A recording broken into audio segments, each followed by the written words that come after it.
Orígenes de la civilización adámica, tomo 3, parte 8. La voz del desierto. En Esión Geber, que en aquella época se llamaba Eviona sencillamente, tuvieron que esperar 3 días la salida de la caravana, a la cual contrataron un elefante y 2 camellos. En el elefante viajarían Azoris y el anciano Audumbla, pues para evitar comentarios enojosos y equívocos desagradables, fue necesario que la madre de Surima pasara ante los extraños como esposa del viejecito. En cuanto a los 2 Cobdas, Abel y Aldis, era demasiado conocida la vida y la actuación de aquella vasta fraternidad que a costa de inauditos esfuerzos y de una abnegación a toda prueba había conseguido la paz, la abundancia y una relativa felicidad para todos los pueblos de la Alianza. Para las caravanas que hacían las grandes travesías por tierra, como para los barcos que las hacían por mar, llevando los productos de unas a otras comarcas, la presencia de cobdas viajeros era como un augurio de buen viaje. Sois los genios tutelares del Nilo encarnados en la tierra para proteger a los hombres, decían los peregrinos del desierto y los peregrinos del mar. Buena estrella nos guiará en esta travesía, porque vienen con nosotros los hombres de vestido azul. Aquella caravana era inmensa, 100 de camellos, 400 asnos y 60 elefantes conducían los cargamentos, sin contar los animales destinados a las personas que viajaban como dueños o conductores de aquellas mercancías.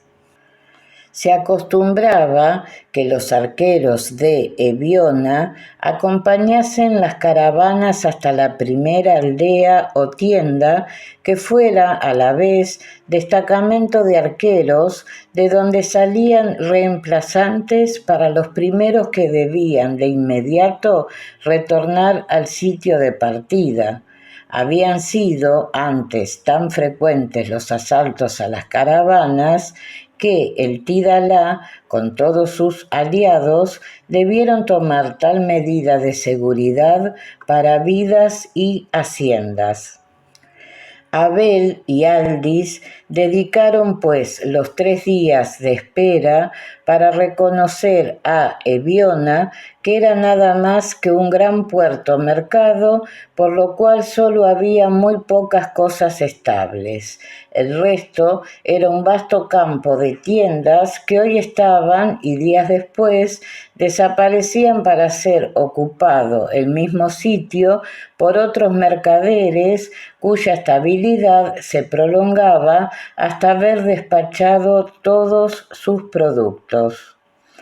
Azoris salía también, acompañada del viejecito Audumbla, a conocer aquel último poblado de su tierra natal que hasta entonces nunca había visto y del cual tanto había oído referir a los mercaderes del otro lado de la península, de donde ella era originaria. Un día oyó que una anciana hablaba en su misma lengua a la puerta de una tienda donde se disponían fardos de pieles y pequeños sacos de resinas olorosas para ser entregados a la caravana. Aquella anciana ganaba su pan diciendo buenos anuncios a los extranjeros que llevaban al lugar. Al ver a la Audumbla y a Azoris, se les acercó haciendo profundas reverencias. ¿Queréis que os anuncie cómo será vuestro viaje y vuestros negocios?, les preguntó. Azoris tradujo las palabras al Audumbla, que contestó: No os molestéis, buena mujer, que nuestro viaje y nuestro negocio será como el Altísimo tiene dispuesto que sea. La anciana iba a hacer un gesto de desagrado que Azoris atajó dándole una bonita ajorca de plata y rubíes que tenía en su brazo izquierdo mientras le decía: «Eres una maga de mi tierra, vende esa ajorca y enciende antorchas a los genios del desierto para que nos sean benignos en la travesía». Si tienes hijos, que brillen como soles. Si tienes hijas, que sean como espigas de trigo y racimos de vid, dedicadas a grandes príncipes de la tierra, murmuró a son de bendiciones y auspicios la anciana maga del puerto de Eviona. Por su parte, Aldis y Abel habían observado que aquella anciana hablaba a casi todos los viajeros y después cuchicheaba con el mercader que estaba dentro de la tienda. En su fina y delicada sensibilidad percibieron algo que parecía producirles como un doloroso rasguño. «No sé qué habrá en esa tienda que desde que hemos llegado están haciendo fardos que nunca entregan a la caravana», decía Aldis cuando ya dentro de la cámara de su barco, que les acompañaba anclado hasta el momento de partir, hacían comentarios entre los 4 que habían quedado para seguir viaje hasta La Paz. Apenas habían concluido la refección de la tarde y ya casi oscurecía cuando la anciana maga se llegó hasta el velero y pidió hablar a la mujer del país de Maraba que viajaba allí. Aldis, desde cubierta, la reconoció. Fue recibida y una vez dentro se arrojó a los pies de Azoris llorando amargamente. «No marchéis, por piedad, no marchéis porque tendréis desgracia en el viaje», decía en sus lamentaciones. «Aquel malvado mercader que me da pan y aceite para que atraiga gentes a su tienda con mis buenos anuncios, me quitó vuestra ajorca y no podré encender antorchas a los genios del desierto». «Estad tranquila», decía Abel, «que con antorchas o sin ellas llegaremos sanos y salvos si tal es la voluntad de Dios». Mas el Audumbla y Aldis presintieron que aquella anciana estaba como ahogada por un terrible secreto que deseaba descubrir, ya fuera por vengarse de la usurpación que le habían hecho o por conseguir un nuevo regalo. «No marchéis que pereceréis en el desierto», continuaba como sollozando aquella mujer. «Con el trigo y el aceite que me hubiesen dado por vuestra ajorca, yo podía haberme libertado de esa fiera que me acorrala por el hambre. Harta estoy de ver la muerte y el crimen».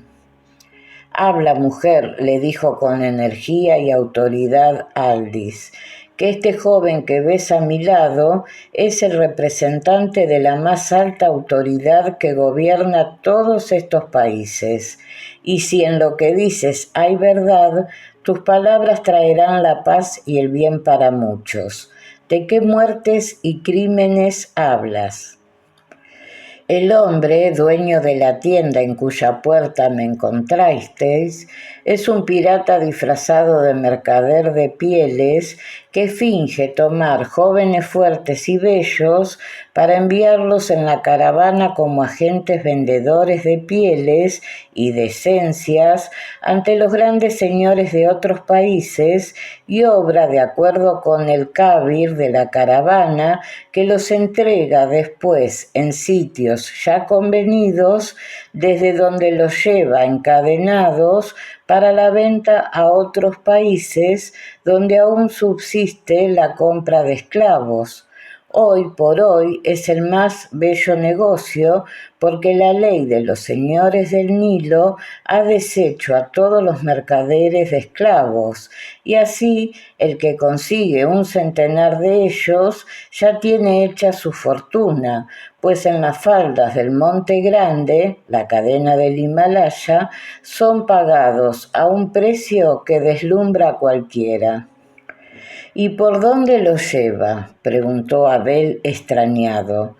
La caravana los conduce hasta Urkaldia, desde donde son transportados a un barco en el Golfo Grande y desde allí a tierra adentro en el país del misterio de donde ninguno volvió.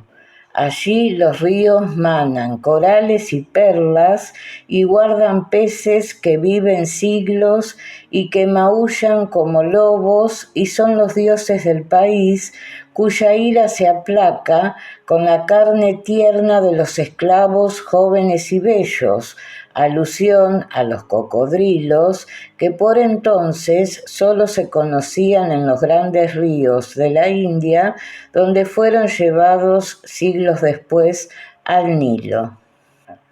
«Horror, hijas mías», exclamó Azoris en un grito de espanto, pensando si acaso a sus dos hijas desaparecidas les habría cabido una suerte semejante. «Calma, calma, que el amor eterno sugerirá también la medicina para este gravísimo mal», volvió a decir Aldis, que retirándose con Abel y el viejo Audumbla, conferenciaron lo que convendría hacer. De esta conferencia resultó que la anciana volvería a Élimo, su país natal, en el velero que había llevado a Abel, porque no debía quedar allí expuesta a las venganzas del pirata ni a seguir viviendo de lo que él le exigía a cambio de sus servicios. Y a más de los dos arqueros que acompañaban a la caravana, llevarían 10 hombres más de la confianza del destacamento de Eviona, que ya contaba años de estar establecido allí. «¿Cuántos son los hombres del Kabir?», preguntó por fin Aldis a la anciana. «Solo el Kabir sabe el secreto. Los otros nada conocen de estos manejos y solo desempeñan el cuidado de las bestias porque cada mercader manda a su encargado para cuidar su cargamento». «¿Y sabes si van jóvenes destinados a ser vendidos?», preguntó Abel. «Van 27 y con vos 28», respondió la anciana azorada y llorosa. «¿Cómo?», dijo Aldis encarándose nervioso con aquella mujer. «¿Has perdido el sentido?». «No, amito, no, os digo la santa verdad.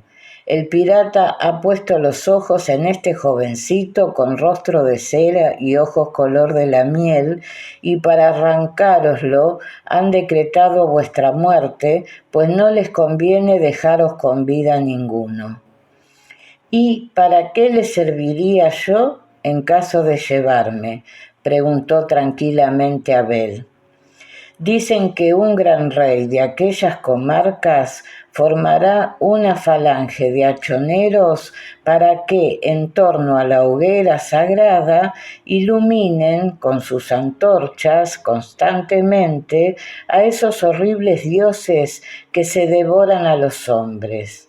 Los quieren blancos y rubios como formados del resplandor del fuego, y este niño está hecho para eso. Cuando los dioses del agua, los cocodrilos, están enfurecidos, un hachonero se arroja a sus fauces para aplacarles. Oh, todo eso lo sé y está sucediendo desde hace más de 50 lunas». Y la infeliz anciana se tapaba el rostro horrorizada. «Bien, bien, quedaos aquí, no os hagáis ver de nadie, y cuando nosotros nos incorporemos a la caravana, este barco se hará a la vela, llevándonos a bordo con un mensaje de Azoris Para sí, hijo, que os protegerá, Dios compensará vuestra buena acción, que os perdonará además por lo que os habéis prestado a las inicuas obras de ese infeliz. Azoris temblaba del espanto cuando la subían a lo alto de su elefante a la semana siguiente, mas el viejo Audumbla que la acompañaba le decía animándola: «No es aún la hora de que se apague la luz que ese niño trajo a la tierra.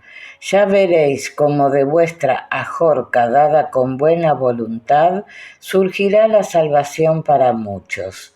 Y la caravana emprendió la marcha. Al Kabir le convenía captarse la confianza de los copdas para que los arqueros y demás viajantes creyesen que era hombre justo y de gran honradez. Y los copdas, cuyo lema era extraer del fondo de todas las cosas lo más hermoso que hay en ellas, quisieron probar si aquel hombre era aún asequible a la irradiación de la ternura y del amor antes de usar de la autoridad y de la fuerza para detenerlo en su camino de crimen y de iniquidad. Y Abel y Aldis hicieron avanzar sus camellos hasta el que conducía al Kabir, poniéndoselo a su lado. «Queremos viajar a vuestro lado», le dijo Aldis afectuosamente, «para que nos vayáis instruyendo de todo lo que nos llame la atención durante la travesía». «Muy bien, será una grande honra para vuestro servidor». «¿Este joven es vuestro hijo?», preguntó mirando de reojo a Abel. «Es mi nieto, y nieto a la vez del Tidalá de la Gran Alianza, al cual representa en este momento, pues esta es la terminación de un viaje que inició hace 13 lunas y que concluirá en el Éufrates, donde el Tidalá nos espera». El Kabir quedó pensativo. «Pero esto», dijo de pronto, «nadie lo sabía en Eviona, porque de haber sabido el personaje que era, habría sido una gloria para los evionitas y para los mercaderes extranjeros. ¿Qué festines habríamos tenido?». «No era necesario», respondió Aldis, porque siguiendo el consejo del Tidalá, su representante observa en silencio los hábitos y costumbres de los pueblos cuyos príncipes y caudillos aceptaron la ley de la alianza, cosa que no podría realizar si se diera a conocer desde el primer momento. En Eviona lo saben solamente en el destacamento de arqueros, donde queda el jefe ya aleccionado de los correctivos que debe imponer a determinados sujetos que buscan hacer fortuna por medios delictuosos. Aldis hablaba con gran serenidad, pero el Kabir parecía sentirse molestado como por una legión de tábanos gigantes. Los dos arqueros que guardaban a la caravana no quitaban la vista del sitio en que viajaban los copdas, mientras que los otros 10 que no vestían el traje de piel curtida al blanco ni el gorro azul de los arqueros, se habían acercado lentamente en forma que casi estaban detrás de los copdas. Formaban otro alegre y bullanguero grupo los 27 jóvenes agentes vendedores de pieles enviados por el fingido mercader de Eviona que ya conocemos y que a son de reclame iban vestidos de la cabeza a los pies de fina cabritilla color canela y adornos de oso negro.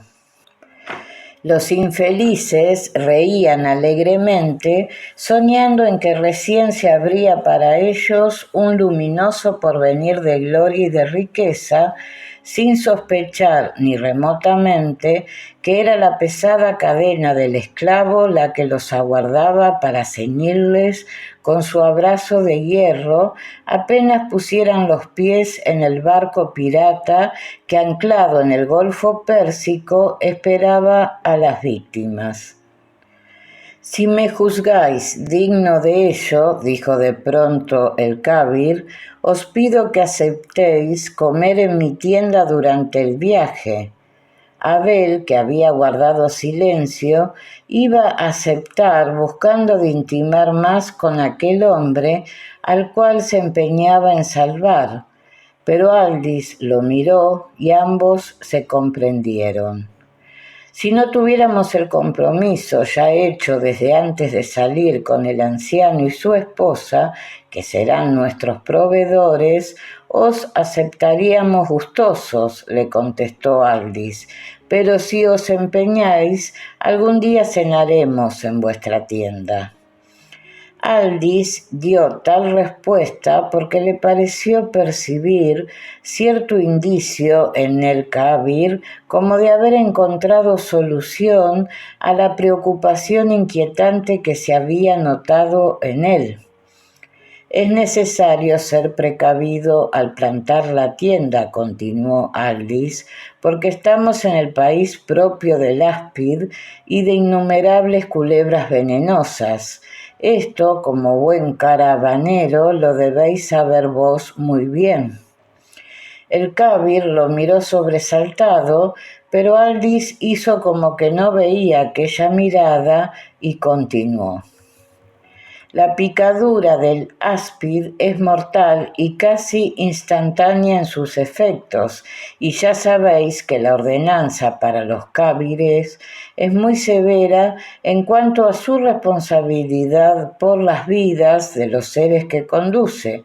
Aldis sentía que su interlocutor estaba cada vez más inquieto, mas continuaba sus advertencias, al parecer muy sencillas e indiferentes, pero cada frase iba acompañada del dardo afilado de su pensamiento dirigido fijamente a la conciencia dormida de aquel Kabir.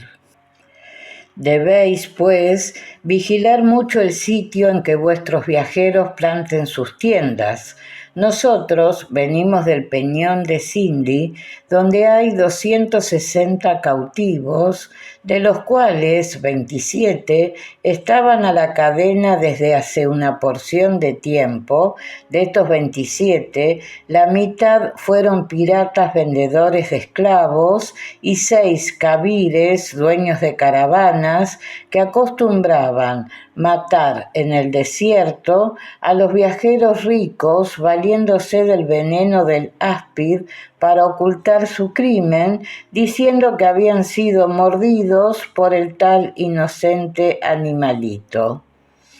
Creo haceros un buen servicio recomendándonos de vigilar vuestros viajeros cuya inexperiencia o distracción les expusiera a un incidente semejante».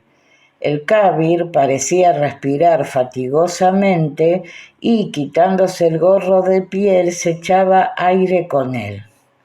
«¿Os sentís mal?», preguntóle Aldis con gran sencillez, mientras Abel miró a su pangrave con dulces ojos suplicantes en los cuales parecía decirle: «Por piedad, pangrave, ya tus saetas han penetrado bastante». «Estas malditas arenas», exclamó el Kabir por decir algo, «hay parajes en esta travesía en el que el viajero cree sentir desagradables sensaciones que llegan hasta ponerle calenturiento y rabioso».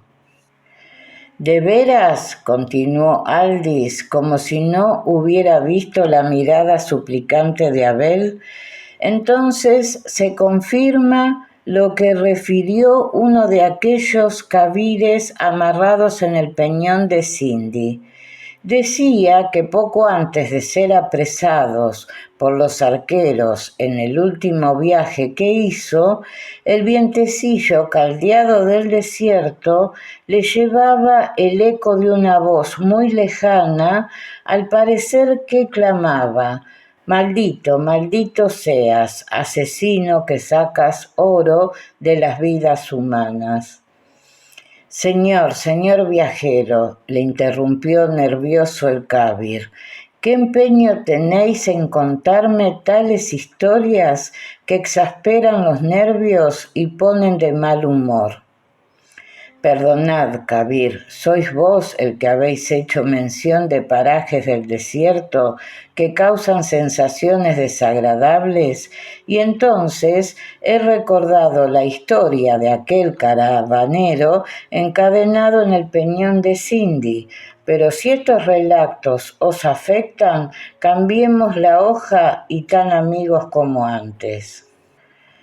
Por la frente blanca y pálida de Abel se deslizaban gotas de sudor que secaba con la manga de su túnica para no llamar la atención.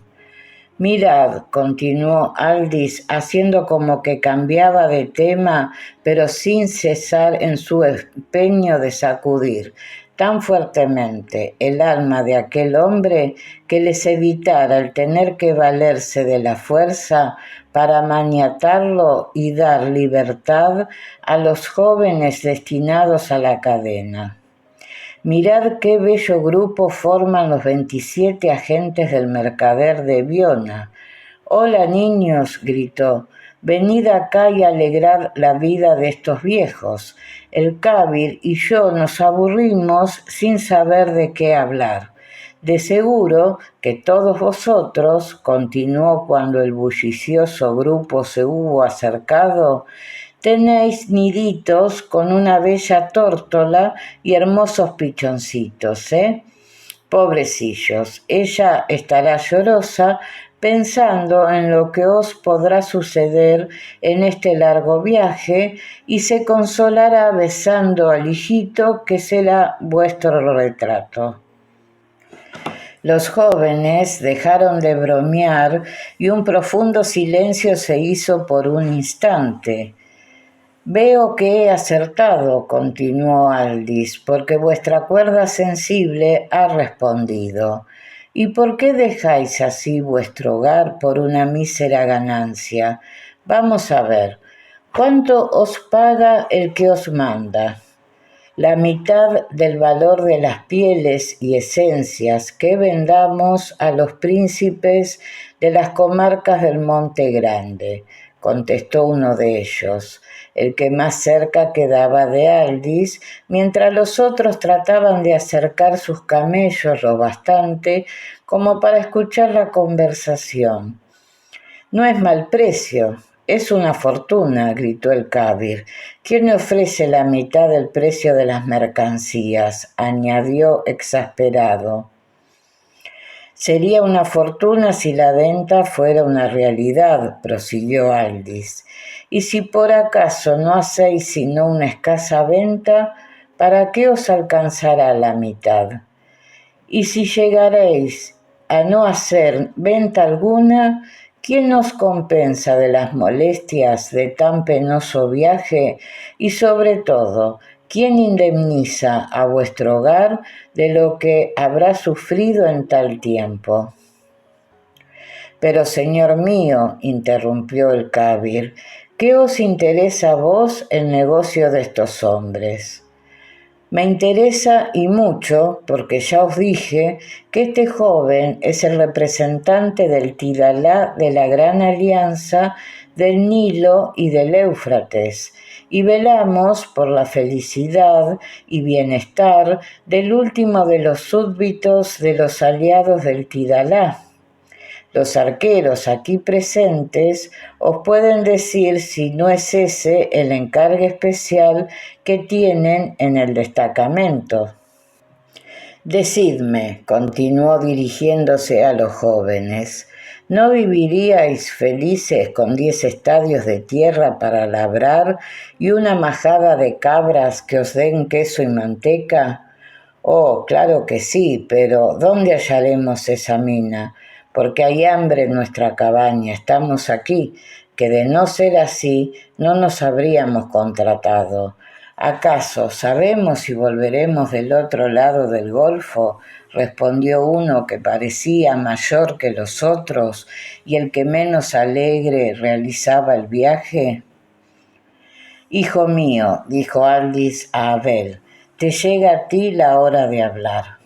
¿Es justo que estos pobrecillos abandonen por hambre sus hogares para ir a buscar fortuna dudosa en países extranjeros y lejanos, cuando hay tanta tierra en el Nilo y en el Éufrates de donde pueden sacar el sustento?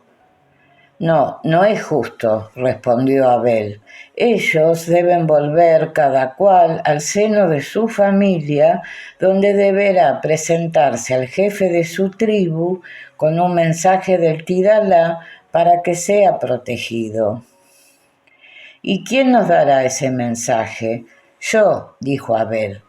No, señor, dijo el cábir, yo soy el responsable de estos viajeros y nadie puede impedirles el viaje. Es que somos nosotros que no queremos seguir el viaje si antes nos sale una propuesta mejor, contestó aquel que parecía de más edad. ¿Y qué dirá el mercader que os envía? Volvió a insistir el cábir. Aldis comprendió que era llegado el momento de dejar toda simulación, pues pisaba ya en tierra firme. El mercader no es tal mercader, sino un pirata que vende esclavos, gritó Aldis, y estos infelices son conducidos al buque pirata que los espera en el Golfo para internarlos tierra adentro más allá del Altai. Y tú, Kabir, lo sabes y eres tan pirata como él. Abel, lívido, levantó su mano a lo alto, que era la señal con que el Tidalá indicaba que debía obrar la justicia. Los arqueros se aprestaron a disparar flechas al pecho del cábir para evitar todo movimiento. Los otros 10 hombres acudieron también y le rodearon quitándole las armas que eran varios puñales y un hacha. Pasadlo a un elefante y 3 de vosotros con él, dijo Aldis. Ahora el cábir soy yo. ¿Cuál es el guía de la caravana? Preguntó a los guardianes de las bestias. Yo, contestó un mocetón joven de alta talla y de rudo aspecto. ¿Has oído toda la disputa? Le preguntó.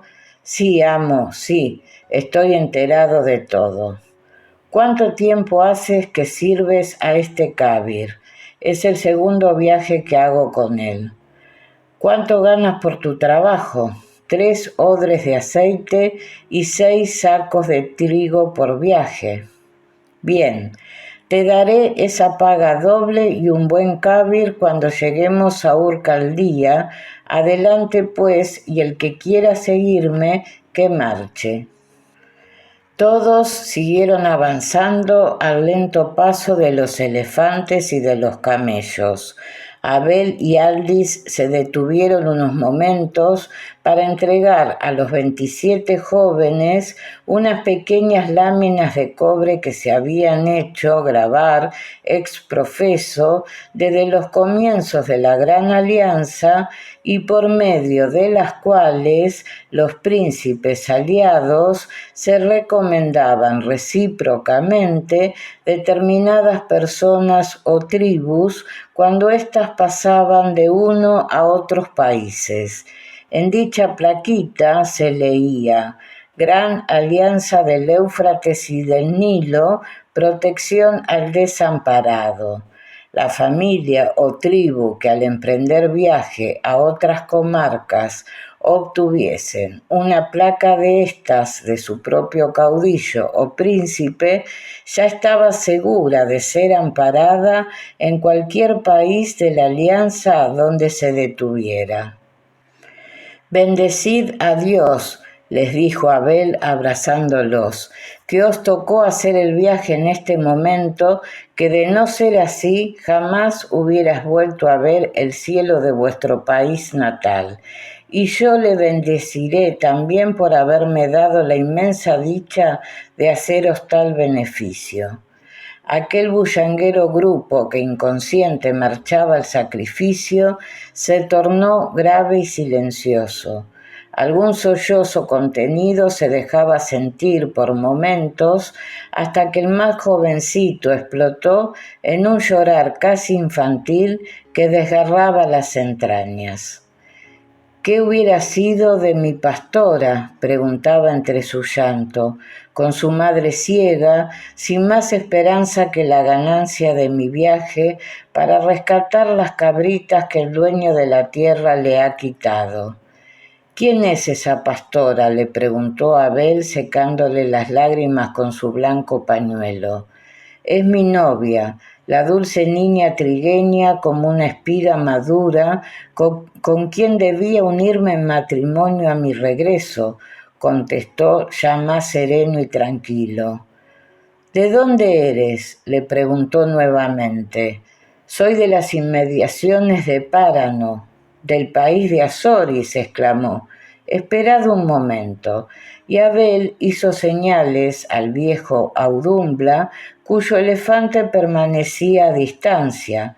El criado conductor de la bestia lo acercó y el joven Cobda gestionó de la viuda de Párano Abad un recado para las hembras de confianza que rodeaban a su hijo a fin de que tomasen intervención en el joven en cuestión. Vete, le dijo entregándole el billete para el hijo de Párano Abad, y sé fiel al amor que te espera, recordando que Dios te ha visitado en este día de luz y de dicha para ti. El trozo de papiro grabado por Azoris decía así: protege, hijo mío, la vida y el amor de este joven, para que el gran Beni Abad sea contigo en los días de tu vida. Azoris. ¿Volvemos a Eviona?, preguntaron los jóvenes que iban a regresar. Id sin ningún temor cada cual a su tribu y a su país, sin preocuparos para nada del mercader que os contrató, que a esta hora estará recluido en el destacamento de arqueros, de donde será llevado al peñón de Sindi. Hace 18 años que ese hombre vive del crimen y de la iniquidad. Compañeros suyos son varios de los encadenados en aquella montaña, donde aprenderá en carne propia lo que es estar privado de libertad. No será puesto a la cadena, continuó Aldis, sino en caso de querer escapar. Y vosotros recordad siempre con gratitud y con amor este día que fue para vosotros como un nuevo nacimiento a una vida también nueva. ¿Y estos camellos?, interrogó uno de los jóvenes. Son vuestros, les dijo Abel, que ellos os conduzcan ahora a la paz y a la dicha del hogar, como antes os conducían a la esclavitud y a la muerte. ¿Cómo podremos pagaros tantos beneficios que nos habéis hecho en pocas horas y sin conocernos siquiera?, interrogó otro. ¿Pagar? ¿Cómo habláis de pagar a los hombres de vestido azul?, volvió a decir el joven Cobda. Es verdad, vosotros sois los señores del Nilo y un camello es para vosotros como un mendrugo, añadió otro de los jóvenes, creyendo que aquella generosidad existía en los Cobdas por las grandes riquezas que poseían. Hombre, exclamó un tercero, y como reconvirtiendo a su compañero, que a juicio suyo había dicho una torpeza. Aquí no se trata de las bestias, que sí mucho significan para nosotros que nada tenemos. Muchísimo más significa el don de la libertad y de la vida que acaban de darnos tan inesperadamente. Eso, ¿con qué se paga? La deuda quedará ampliamente saldada si el recuerdo de este día os sirve para marcar vuestro camino en adelante. Os lo juramos por los genios tutelares de nuestra tierra. Que Dios os dé paz y ventura, volvió a contestar Abel, que añadió luego: estaremos en la paz en la ribera occidental del Éufrates, cerca del Maharate, entre Babel y Urcaldía, las dos grandes ciudades de la comarca, por si algún día necesitáis de nosotros. Un clamor de júbilo le respondió mientras los jóvenes se alejaban al paso reposado y lento de sus camellos y a coro cantaron en su lengua una bizarra canción de triunfo que el viento del desierto llevaba a los oídos del Kabir prisionero sobre su elefante donde 3 arqueros le custodiaban. Maldición, maldición, he allí la siniestra voz que como el Kabir encadenado en el peñón de Sindhi me grita también a mí: asesino, maldita seas, asesino. Y el Kabir pugnaba por desasirse de las fuertes manos que le sujetaban para impedirle tirarse hacia la arena. No, hombre, no, decíale un arquero, nadie te maldice. Es el canto triunfal de los nativos del país de Arab, cantando por los jóvenes que regresan felices a su tierra. Tú mientes, insistió enfurecido el Kabir. El desierto es traidor como los hombres, es infame como los hombres, es engañoso como los hombres. Bien está extirparlo porque son raza de culebras. Los ecos del canto triunfal arabeño continuaban escuchándose a lo lejos y en un instante de distracción de los arqueros que miraron llegar a Abel y Aldis, el Audumbla y Azoris, el Kabir sacó un puñal de la casaca del arquero que estaba a su lado y tirándose a la arena se abrió de un solo tajo el vientre de parte a parte. El cuadro era espantoso, pues el peso de su cuerpo no fue bastante a cortar las ligaduras que le habían sujetado a la silla, sólidamente puesta sobre el lomo del elefante, y el infeliz quedó colgado a varios codos del suelo mientras se vaciaban en la arena sus entrañas palpitantes y sangrientas. Abel y Aldis se desmontaron apresuradamente y los arqueros también, pero el Kabir, fuerte y robusto, tuvo tiempo para continuar apuñaleando su propio cuerpo mientras gritaba en el estertor de la agonía. Te he vencido, voz del desierto, ya no te escucharé más, maldita seas tú que has descubierto mis secretos, maldita. La mano suave de Abel se posó con amor sobre aquellos labios maldicientes, mientras con la voz temblorosa por el llanto contenido le decía: criatura de Dios, muere en paz y no maldigas, que no es la voz del desierto, sino tu propia conciencia quien te acusa. Que tus víctimas te perdonen para que la ley eterna sea benigna contigo, que el arrepentimiento te lleve hacia la paz y hacia la luz. Soy hijo de la piedad y quiero consolarte. Soy hijo del amor y quiero bendecirte aún envuelto en el aura sangrienta de tu crimen.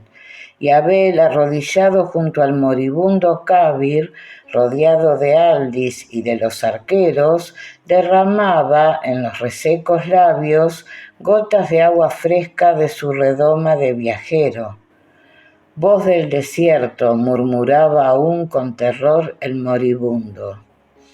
La voz del desierto es mi voz, díjole Abel al oído, porque comprendió que la vida ya terminaba en aquel ser. La voz del desierto es mi voz que te dice: Busca la paz buscando al bien, que aún tienes toda una eternidad de vida para borrar tu pasado. Muere en paz. El hombre oprimió débilmente la mano de Abel contra su pecho, del cual se escapó un quejido sordo y prolongado que fue su última manifestación de vida. Que haya paz en su tumba, contestaron los demás. Este incidente los obligó a terminar allí la primera jornada para abrir una sepultura al desgraciado Kabir, que se sintió débil a la vista de la larga cadena de crímenes que debía ir a pagar amarrado a las rocas del peñón de Sindhi. Pobre Kabir, decía Aldis, capaz fui en extremo duro con él. 27 vidas jóvenes reclamaban esta severidad, contestó el Aurumbla. Esta clase de seres insensibles al dolor ajeno son sensibles en cambio para sí mismos y prefieren el dolor de una muerte violenta antes que el lento sufrir de una reclusión de varios años. Pasará muchos años sintiendo que la voz del desierto le maldice, porque será el desierto el gran testigo de sus delitos. Aquel Kabir del peñón de Sindhi cree aún escuchar esa misma voz y ya arrepentido de su pasado me decía: aún paréceme oír la misma voz que en mis travesías del desierto me maldecía, pero paréceme que su eco se fuera apagando y comenzara a sonar en otro tono y en otro lenguaje. Hoy la voz me dice: no hagas a nadie lo que no quieras para ti, y así encontrarás la paz. Que la voz del desierto se transforme para ti también, pobre Kabir, dijo Abel, quitándose su túnica manchada de sangre para cubrir el cuerpo sin vida de aquel hombre que un momento antes de la muerte sintió la piadosa caricia del amor que había de alumbrarle en su vida futura. Fue el centurión romano que le decía al Cristo: si tú dices una sola palabra, mi criado será sano. Mientras el jovencito que amaba a la pastora trigueña como espiga madura, sería el criado enfermo y curado por la fe del centurión romano. Y añadió con voz solemne: el amor borra el pasado, el amor ata con lazos eternos, el amor salva lo que el odio había perdido. Un hoyo profundo en la arena guardó para siempre el despojo del Kabir de Viona, y al amanecer del día siguiente la caravana continuó su viaje en el más profundo silencio por la gran consternación que el incidente había causado a todos. Solo se oía la voz del guía, que de tanto en tanto avisaba: a la izquierda arenas movedizas, apresurad el paso que el agua se acaba y el oasis aún dista 3 estadios. Y aquella movediza selva viviente de hombres y bestias continuaba avanzando obediente a la voz del guía, mientras el alma de Abel, sumergido en su propio pensamiento, dialogaba con el infinito. La voz del desierto es tu voz, Señor, que me canta. La humanidad de esta tierra es tu herencia eterna. Hoy la ves encadenada, gimiendo en esclavitud. Ámala como tú puedes hacerlo, y sus cadenas serán de rosas.